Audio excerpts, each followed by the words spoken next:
Discuss ചെയ്യുക. അപ്പോൾ ഞാൻ എന്തായാലും NCERT എക്സസൈസ് ക്വസ്റ്റ്യൻസ് ഇത്രയാണ് ഞാൻ ഡിസ്കസ് ചെയ്യാൻ ഉദ്ദേശിക്കുന്നത്. ഇതോട് കൂടിയിട്ട് നമ്മളെ കോമ്പിനേഷൻ്റെ ചോദ്യം കഴിഞ്ഞ് ബാക്കിയല്ലോ എന്താണ് നിങ്ങൾക്ക് ഒറ്റയ്ക്ക് തന്നെ ചെയ്യാൻ പറ്റുന്ന ക്വസ്റ്റ്യൻസ് ആണ് ഡിസ്കസ് ചെയ്യുന്നത്. ഇതിപ്പോൾ മിസലേനിയസ് സെക്ഷൻ ഡിസ്കസ് ചെയ്യുന്നില്ല. അതല്ലാണ്ട് നമുക്ക് ഇതാ NCERT സെലക്ടഡ് NCERT എക്സാമ്പിൾസ് നമുക്ക് ചെയ്തോക്കാം. കുറച്ച് ക്വസ്റ്റ്യൻസ് അതും കൂടി കഴിഞ്ഞാൽ ഈ പാഠം ഖത്തം ഹോഗയാ. അപ്പോൾ ക്വസ്റ്റ്യൻ പറയുന്നത് ഇത് വളരെ സിമ്പിൾ ആണെന്ന് വെച്ച് കഴിഞ്ഞാൽ ലോജിക് ഉണ്ടെങ്കിൽ മനസ്സിലാവും പെട്ടെന്ന് തന്നെ. അതായത് 18 mice were placed in 2 experimental groups.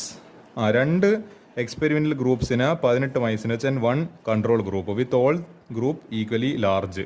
അപ്പോൾ 3 ഗ്രൂപ്പ് ഉണ്ട്, 2 എക്സ്പെരിമെൻറ്റിൽ ഒരു കൺട്രോൾ ഗ്രൂപ്പ്. അപ്പോൾ 18 എണ്ണത്തിന് ഈക്വലി 3 എണ്ണത്തിൽ ഇടുമെന്ന് പറയുമ്പോൾ 6 പിന്നെ 6.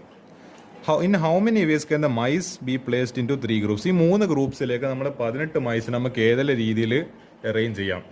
അപ്പോൾ നമുക്കറിയാലോ